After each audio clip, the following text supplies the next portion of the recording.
ప్రధాని నరేంద్ర మోదీ పుట్టినరోజు సందర్భంగా దక్షిణ కాశీగా ప్రసిద్ధిగాంచిన వేములవాడ శ్రీ రాయరాజేశ్వర స్వామివారి ఆలయంలో రాజన్న సిరిసిల్ల జిల్లా బీజేపీ సీనియర్ నాయకులు ప్రతాప రామకృష్ణ ఆధ్వర్యంలో పట్టణ బీజేపీ శాఖ సమన్వయంతో వేములవాడ శ్రీ రాయరాజేశ్వర స్వామివారి ఆలయంలో స్వామివారికి ఇష్టమైన కోడె ముక్కులతో పాటు ప్రత్యేక పూజా కార్యక్రమాలు నిర్వహించినట్లు బీజేపీ సీనియర్ నాయకులు ప్రతాప రామకృష్ణ చెబుతున్న పరిస్థితి. అయితే దేశవ్యాప్తంగా ప్రధాని మోదీ పుట్టినరోజులు అయితే అంగరంగ వైభవంగా నిర్వహిస్తున్నారు. అయితే కోడె ముక్కులతో పాటు ఇతర ముక్కులు ప్రత్యేక పూజా కార్యక్రమాల అనంతరం రాజన్న ఆలయ పరిసర ప్రాంతాల్లో భక్తులకు స్వీట్స్ సైతం పంపిణీ చేశారు మోదీ పుట్టినరోజు సందర్భంగా. ఈ నేపథ్యంలో అన్నదాన కార్యక్రమాలతో పాటు రక్తదానం, ప్రత్యేకమైన పూజలు, వివిధ సేవా కార్యక్రమాలు కూడా ఈ మాసం మొత్తం చేస్తామని కూడా బీజేపీ నాయకులతో పాటు మోదీ అభిమానులు మాత్రం చెప్తున్న పరిస్థితి మనకు కనిపిస్తూ ఉంది. ఏదైనప్పటికీ ప్రపంచ దేశాలకు మోదీ రోల్ మోడల్గా ప్రధాని మోదీ ప్రపంచాలకు మోదీ ప్రత్యేకంగా భారతదేశ ఖ్యాతిని అయితే విస్తరించిన నేపథ్యంలో ప్రధాని మోదీ పుట్టినరోజు వేడుకలు నిర్వహించుకోవడం సంతోషంగా ఉందని కూడా బీజేపీ నాయకులు, కార్యకర్తలు హర్షం వ్యక్తం చేస్తున్నారు. తెలంగాణ విమోచన దినం భారత స్వాతంత్రం వచ్చిన తర్వాత 1947 15 ఆగస్టు జాతీయ జెండా ఎగిరితే మరి ఈ ప్రాంతంలో జాతీయ జెండా ఎప్పుడు ఎగిరేసినట్టు చిన్న పిల్లల విలువ ఎక్కడ పార్టీ రాష్ట్రంలో ఏరుస్తలేదు. 75 సంవత్సరాల కాంగ్రెస్ పార్టీ చరిత్రను పక్కదారి పట్టిస్తూ ఉన్నది. విమోచనమా విలీనమా అనే తర్వాత ముచ్చటైతే పక్క రాష్ట్రాలు ఏవైతున్నాయో అవి అధికారం నిర్వహిస్తూ ఉన్నాయి, కర్ణాటక కానీ మహారాష్ట్ర కానీ. మరి ఇక్కడ ఈ రాష్ట్రాలు తెలంగాణ సెంటిమెంట్ వచ్చిన తెలంగాణ రాష్ట్రం కూడా టీఆర్ఎస్ పార్టీ ఇప్పుడున్న బీఆర్ఎస్ పార్టీ కూడా ఎప్పుడు కూడా అధికారం నిర్వహించలేదు. ఇది సరైన విధానం కాదు.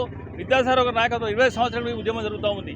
ఈ సెప్టెంబర్ 7 అధికారికంగా నిర్వహించాలి తెలంగాణ ప్రజల కోరిక. మరి దాంట్లో భాగంగా కూడా ఈరోజు ఇక్కడ అనేకమైన కార్యక్రమాలు చేయడానికి కాకుండా అదే కాకుండా నరేంద్ర మోదీ జన్మదినం అనుకోకుండా కూడా సైమల్టేనియస్గా 17 సెప్టెంబర్ అనే జన్మదినం, విశ్వకర్మ జయంతి. అంటే విశ్వకర్మ చాలామందికి తెలియదు. అసలు ఏదైతున్నదో ఇంజనీరింగ్ సెక్షన్ ఏదైతున్నదో ఇంజనీరింగ్ ఏతున్న అప్పుడు మొట్టమొదటిగా విశ్వకర్మనే అన్నిటికీ కూడా గురువు. వారు కూడా కోడే కట్టేసిపోయింది. ఇక్కడ వారు ఏది కోరినా దేశం బాగుండాలి, భారతమాత కోసం చేసే ప్రయత్నం కనుక భారతమాత బాగుండాలి, వారు బాగుండాలనే ఉద్దేశంతో పూజలు నిర్వహించడం జరిగింది కనుక అనేకమైన కార్యక్రమాలు రెగ్యులేషన్ క్యాంప్స్ కానీ ఇంకా వేరేగా జరుగుతూ ఉన్నాయి కనుక వారికి ప్రత్యేకంగా కూడా శుభాకాంక్షలు తెలియజేస్తూ ఉన్నాం. బీజేపీ పట్టణ శాఖ ఆధ్వర్యంలో జెండా ఆవిష్కరణ గావించి పెద్ద ఎత్తున కార్యక్రమం నిర్వహించుకోవడం జరిగింది. ఈ సందర్భంగా తెలంగాణ విమోచన దినోత్సవంలో పాల్గొన్న అమరులకు అందరికి కూడా నివాళులు ఘనంగా అర్పించి కార్యక్రమం నిర్వహించడం జరిగింది. యోధులు అనేది ఊరికనే పుట్టారు అన్నట్టుగా మన దేశ ప్రధాని భారతదేశాన్ని ప్రపంచంలోనే కీర్తి కిరీటంలో ఉంచుతున్న సందర్భంలో మరి వారు ఇలాగే 75 ఏళ్లలో కూడా యువకునిలాగా భారతదేశ సంరక్షణకై ఆయన ఆయురారోగ్యాలతో అష్టైశ్వర్యాలతో ఉండాలని చెప్పి ఈరోజు రాజన్న కోలాలు కట్టేసి ప్రత్యేక పూజలు నిర్వహించడం. 1947లో ఆగస్టు 15 రోజు స్వాతంత్రం వచ్చినప్పటికీ తెలంగాణకు మాత్రం 13 నెలల తర్వాత స్వాతంత్రం వచ్చింది. ఇది అందరూ గుర్తెరగాలి. తెలంగాణకి స్వాతంత్రం రాలేదు. ఈ రోజున భారతీయ జనతా పార్టీ అధికారికంగా తెలంగాణ విమోచన దినోత్సవాన్ని నిర్వహిస్తూ ఉన్నది.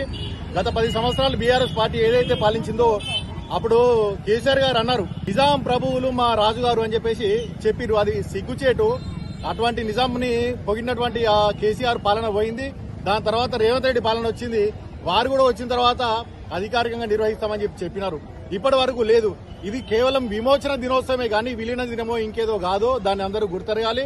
జన్మదినాన్ని పురస్కరించుకుని వేములవాడ దేవస్థానంలో ప్రత్యేక పూజలు చేసి నరేంద్ర మోదీ గారు ఆరోగ్యాలతో ఉండాలని చెప్పేసి ఆ భగవంతుని ప్రార్థించడం జరిగింది. వేములవాడ రాజన్న ఆలయ పరిసర ప్రాంతాల్లో బీజేపీ పట్టణ నాయకులు, రాష్ట్ర నాయకులతో పాటు జాతీయ జెండాను ఆవిష్కరించి తెలంగాణ విమోచన దినోత్సవం సందర్భంగా ప్రత్యేకంగా మీడియా సమావేశాలు నిర్వహించి ప్రభుత్వ తీరుపై మండిపడిన పరిస్థితి కనిపిస్తూ ఉంది. ఏదేమైనప్పటికీ ప్రధాని నరేంద్ర మోదీ పుట్టినరోజు వేడుకలు వేములవాడ రాజన్న ఆలయంలో నిర్వహించుకొని ప్రత్యేక పూజా కార్యక్రమం అనంతరం అనేక సేవా కార్యక్రమాలు నిర్వహించుకోవడం చాలా సంతోషంగా ఉందని, ప్రధాని మోదీ ఆరోగ్యాలతో సుఖ సంతోషంతో ఉండి మరింత భారతదేశాన్ని ముందుకు తీసుకువెళ్లే విధంగా కృషి చేయాలని కూడా వారు ఆకాంక్షను వ్యక్తం చేస్తున్న పరిస్థితి మనకు కనిపిస్తూ ఉంది.